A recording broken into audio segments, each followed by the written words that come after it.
سلام كمي تسألون زي خبركم من فتوات انتخابات التمدف سابوين تاي مسلمون كم تلمود نسعة الزحرنا لكم حدث ارتزبلنا حبريت حزنا لكم مسينا لنا نسنا مكتالكم نقدم لما عنتي بيت مخري توكلت حزبي اب اخي بازو على تخون زبز حجزي ون اب قداي ارترا احلفونا فلا اب تمدرخ مركز زول حتوتات على تخون بس من قد عير ايتوبيا تتحيزو ارترا زحزتو جنزبنا بقلتوف كلك على وزول حسابون تلعلهم بتبلبت هي ابت بيت مخريز تلعلو حساباتنا اترقار من لاش منقست ايتوبيا زمركز زفزر حبريتا نعباكم كنا بلينا هسقع في الصعمة صحون لايكم نجير سبسكرايب مكبر ايتزنقلون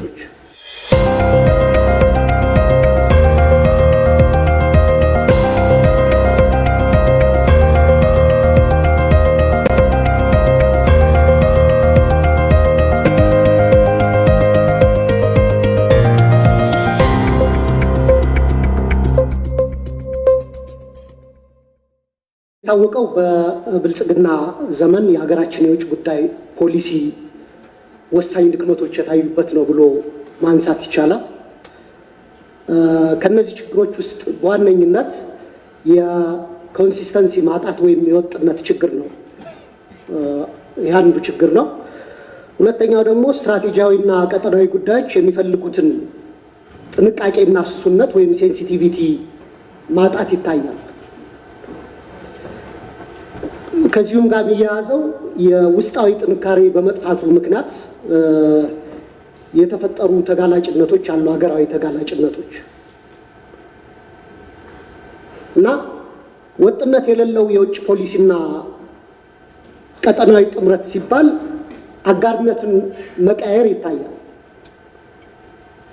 የሆነ ወቅት ላይ ጥሩ ግንኙነት መስርተንባቸው የነበሩ ጎረቤቶቻችን ሳይታሰብ ያ ግንኙነት ይቋረጣል ወይም ይበላሻል።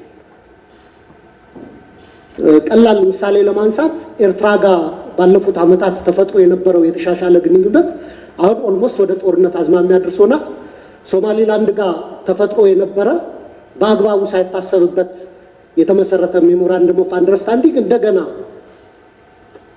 እንዲፈርስ ያ ሜሞራንደም ኦፍ አንደርስታንዲንግ ከሶማሊያ ጋር ደግሞ ከቶን የነበረው ቅራኔ የሚታወቅ ነው። ስለዚህ አጋሮቻችን ማን ነው ቢባል በአሁኑ ሰዓት ወጥ የሆነ አጋር ማግኘት ያስቸግራል፣ በተለይ በጎረቤት አካባቢዎቻችንና አንደኛው እየታየ ያለው ችግር እሱ ነው። ሁለተኛው ከዚሁ ጋር የሚያያዘው አጋሮቻችን መካከለኛው ምስራቅና በገልፍ አካባቢ ያሉ የሚድል ፓወር ሀገሮችን አድርገናል። ጎረቤቶቻችን ላይ ያተኮረውን የውጭ ግንኙነት ፖሊሲ የትኩረት አቅጣጫ ቀይረ ከዚሁ ጋር ማንሳት መፈልገው የአንካራውን ስምምነት ነው። የአንካራው ስምምነት በውስጠ ታዋቂነት የሶማሊላንድን ሜሞራንደም ኦፍ አንደርስታንዲንግ ውድቅ አድርጎታል ተብሏል። ለኢትዮጵያ ሕዝብ ግን የተገለጸ ነገር የለም።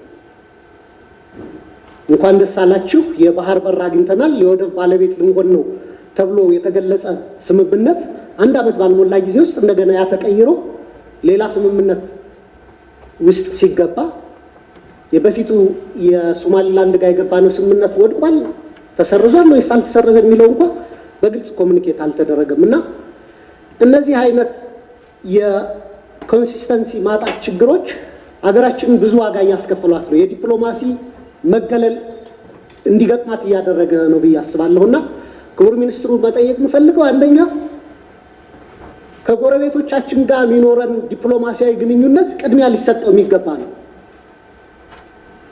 ኮንሲስተንትሊ ከነሱ ጋር ወዳጅነት ፈጥረን ነው ሌሎች ሀገሮች ጋር ያለ ግንኙነት ሊመጣ የሚገባውና እነዚህ መዋዠቆችን ለመፍታት ሚኒስትር መስሪያ ቤቱ ምን አስቧል የሚለው መጠየቅ ፈልጋለሁ። ከዚሁ ጋር ተያይዞ የኤርትራና የኢትዮጵያ ጉዳይ አሁን ኦልሞስት ወደ ጦርነት ጅማሮ እየወሰደ ያለ የቃል ጦርነቱ የተጀመረበት ሁኔታ ያለ ይመስለኛል። እና አገራችን ከኤርትራ ጋር ያላት ዲፕሎማሲያዊ ግንኙነት እንዴት ይገለጻል? ወደ ጦርነት የመግባት እድል አለ ወይ? በሱ ላይ ማብራሪያ ቢሰጥ የኔን ሐሳብ እዚህ ላይ ሪፍሌክት ለማድረግ አገራችን የባህር በር ያስፈልጋታል፣ ወደብ ያስፈልጋታል። ማንኛውም ጤነኛ ኢትዮጵያዊ ይህም የሚገነዘበው ነው የሚረዳው ነው። ነገር ግን ይህ መሳካት ያለበት ሌላ ብለዲ የሆነ ጦርነት ደም አፋሳሽ ጦርነት ተካሂዶ ሳይሆን ያሉ ህጋዊና ሰላማዊ አማራጮችን ዲፕሎማሲያዊ አማራጮችን አሟጦ በመጠቀም ነው ብዬ አስባለሁና በዚህ ዙሪያስ ሚኒስትር መስሪያ ቤቱ ያለው ግምገማና የእርስዎ ምልከታ ምንድነው? የህዝብ ለህዝብ ግንኙነቱ ተጠናክሮ እንዲቀጥል ከማድረግ አንፃር ምን እየተሰራ እንዳለ ማብራሪያ ቢሰጥበት የሚል ሐሳብ ስላለኝ ነው። ሌላው ከሞላ ጎደል የተነሳ ነው ከኤርትራ ጋር ተያይዞ የህዝብ ለህዝብ ግንኙነትን የማጠናከር ጉዳይ ትልቅ ትኩረት ተሰጥቶበት መሰራት አለበት ብዬ ነው ማምነው። ከቀይ ባህር ጋርም ተያይዞ ቅድም ተነስቷል። እዚህ ላይ እኔ አድ ማድረግ የምፈልገው አሁን ባለፈው የኢትዮጵያ አየር መንገድ በረራዎችን ያካሄድ ነበር ኤርትራ ላይ እንደተቋረጠ ነው እየሰማን ያለ ነው። ኢቭን የአየር መንገዱ ሀብትም ጭምር የተወሰደበት ሁኔታ እንዳለ መረጃዎች እየወጡ ነው ያሉት። የጦርነት የቃላት እንትንና ከሱ ጋር ተያይዞ የሚኒስትሪውን አሰስመንት ጠይቄ ነበር። እሱ ቢመለስልኝ በጣም አመሰግናለሁ። በጣም አመሰግናለሁ። የመለስኩኝ መስሎኝ ነበረ ወይ መልሴ ግልጽ ካልነበረ ትንሽ ለማብራራት ሞክራለሁ። ከኤርትራ መንግስት ጋር የኢትዮጵያ መንግስት የቃላት ጦርነት ውስጥ አልገባም። የኢትዮጵያ መንግስትን በመወከል የውጭ ግንኙነታችንን በመወከል ንግግር የምናረግ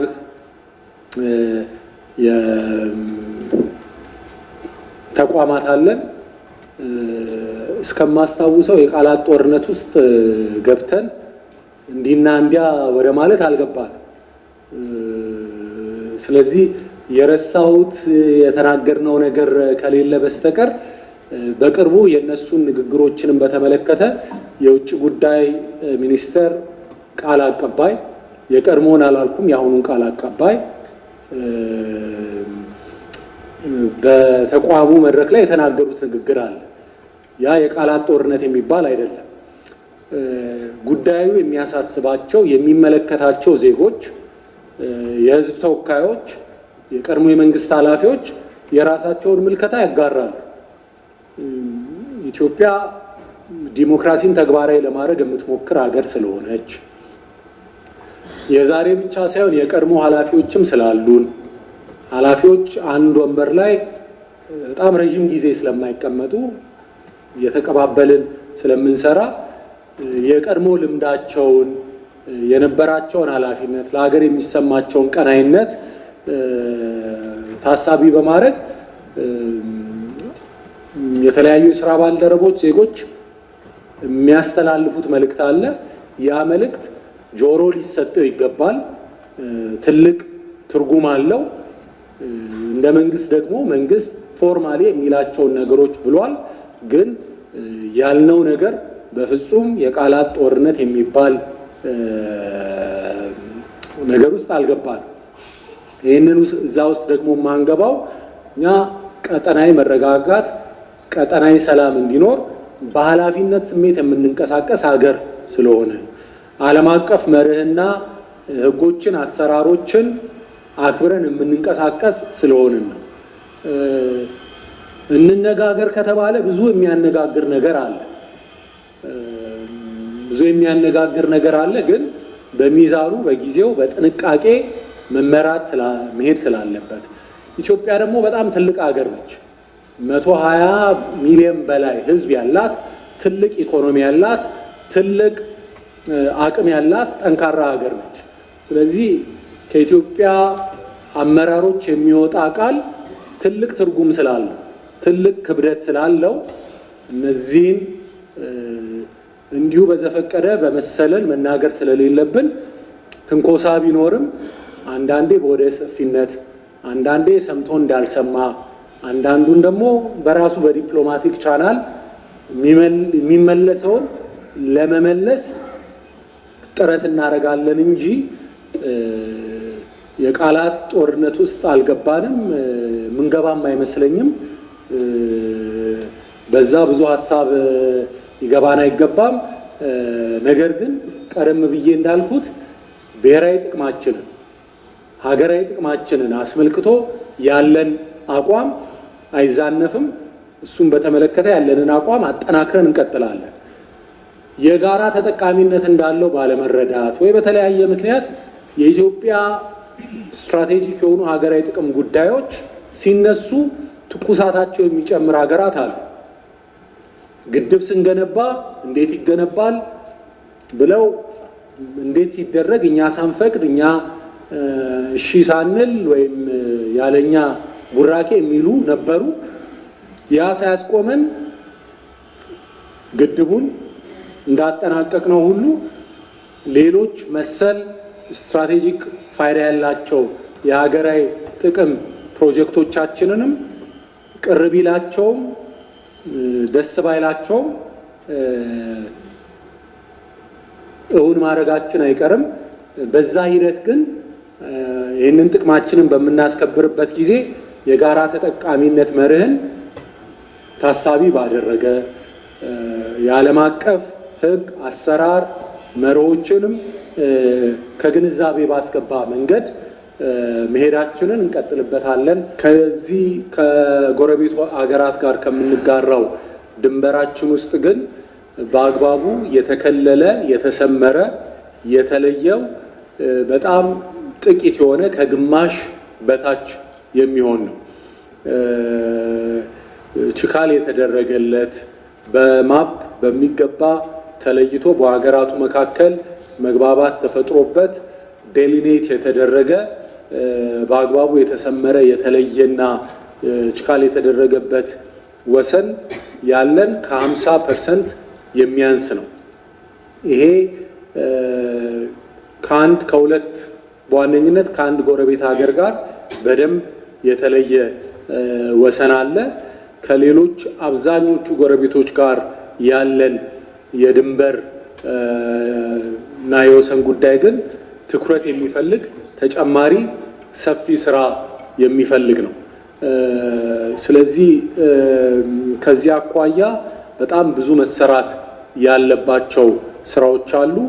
አንዳንድ ሀገራት ይህንን የሚመለከት ኮሚሽን አቋቁመው ባለሙያ ከህግ፣ ከካርቶግራፊ፣ ከጂኦግራፊ፣ ከሶሺዮሎጂ ከተለያዩ መልቲዲሲፕሊነሪ የሆነ የስራ ኃይል በማቋቋም ከሀገራቱም ጋር በዲፕሎማሲ ግንኙነት የተለየ የታወቀ ድንበር እንዲኖር እንቅስቃሴ ያደርጋሉ። በዚህ ረገድ ኢትዮጵያ ብዙ መስራት የሚጠበቅባት ሀገር ናት። በሺዎች ኪሎ ሜትሮች የሚቆጠር ድንበራችንን የማካለል ስራ ገና አልሰራንም።